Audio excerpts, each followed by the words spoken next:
बात करेंगे लद्दाख की। लद्दाख, ये नाम सुनते ही आपके मन में घूमने की इच्छा जरूर जागी होगी।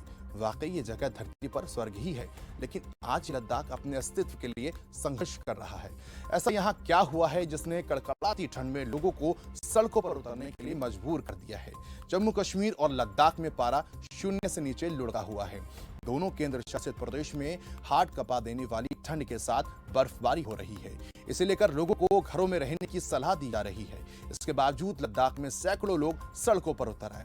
ये लोग लद्दाख को पूर्ण राज्य का दर्जा देने की मांग कर रहे हैं। लद्दाख को राज्य का दर्जा देने और संवैधानिक सुरक्षा की मांग लेकर हजारों लोगों ने कड़ाके की ठंड के बीच लेह की सड़कों पर शनिवार को मार्च निकाला। लेह अपेक्स बॉडी LAB और कारगिल डेमोक्रेटिक अलायंस यानी कि KDA ने संयुक्त रूप से मार्च का आयोजन किया।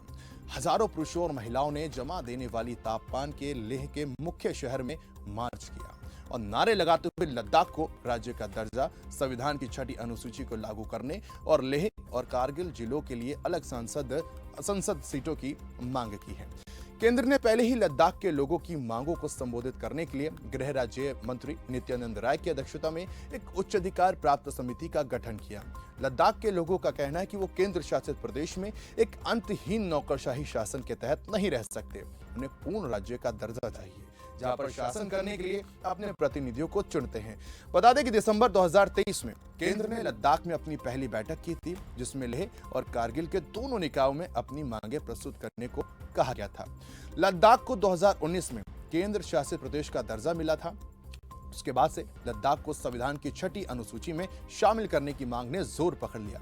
जाने माने शिक्षाविद और सामाजिक कार्यकर्ता सोनम वांगचुक इस मांग का समर्थन कर रहे हैं।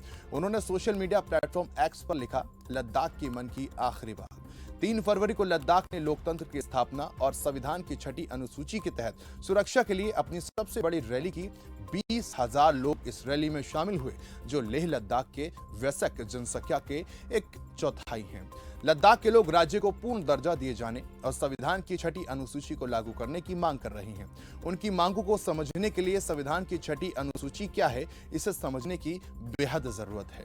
हम आपको ग्राफिक्स के माध्यम से समझाने की कोशिश करते हैं। सवाल यह है कि क्या है संविधान की 6ठी अनुसूची। संविधान के अनुच्छेद 244(2) और अनुच्छेद 275(1) के तहत विशेष प्रावधान 6ठी अनुसूची का विषय असम, मेघालय, त्रिपुरा, मिजोरम राज्यों के जनजातीय क्षेत्रों का प्रशासन है।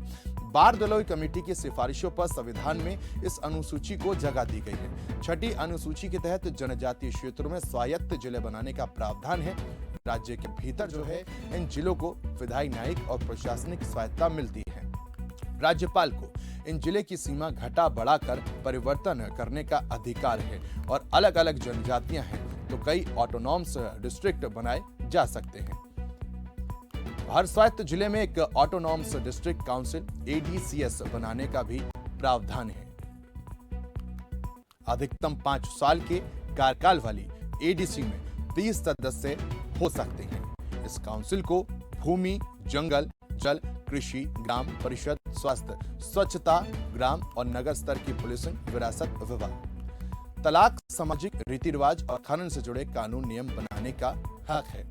इस संबंध में केवल असम के बोडोलैंड टेरिटोरियल काउंसिल अपवाद हैं, जिसके की 40 से ज्यादा सदस्य हैं और जो 39 विषयों पर कानून बनाने का अधिकार रखती हैं। ये तमाम ऐसी चीजें हैं जो फायदा इसका गिना रही हैं। अब कंक्लूजन की ओर आते हैं। अनुच्छेद 370 के प्रावधान खत्म होने के बाद लेह लद्दाख के लोग बड़े खुश थे। बोध की बहुतायत वाले लेह को यह शिकायत थी कि जम्मू और कश्मीर के राजनेता उनकी अनदेखी करते थे।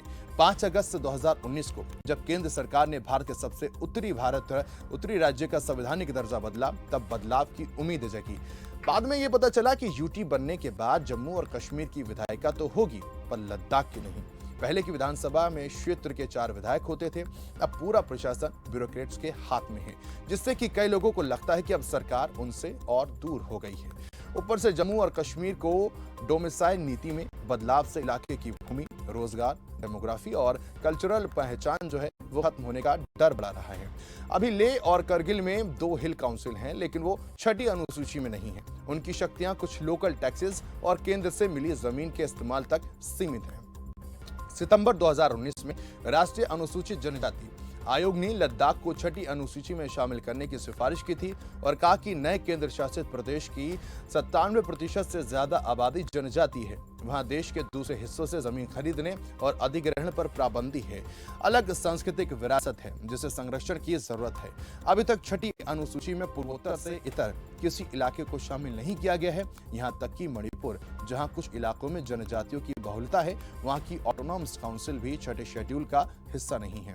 नागालैंड और अरुणाचल प्रदेश, जो कि पूरे जनजातीय राज्य हैं, उनको भी छठी अनुसूची में शामिल नहीं किया गया है। गृह मंत्रालय के एक अधिकारी ने दिसंबर 2021 में एक समाचार पत्र से कहा था, छठी अनुसूची में लद्दाख को शामिल करना मुश्किल होगा। संविधान बेहद स्पष्ट है, छठी अनुसूची पूर्वोत्तर के लिए है, देश के बाकी हिस्सों के जनजातीय इलाकों के लिए 5वीं अनुसूची है। हालांकि अगर सरकार चाहे तो संविधान में इस आशय को संशोधन प्राप्त ला सकती है। अभी तक इस बारे में सरकार का रुख जो है उतना सकारात्मक नहीं रहा है। फिलहाल इन मांगों को लेकर बातचीत का पहला दौर 4 दिसंबर 2023 को हुआ था। अब इस मामले को लेकर दूसरे दौर की बातचीत जो है 19 फरवरी को होनी है। सरकार ने संगठनों से प्रदर्शन रोकने की भी अपील की है।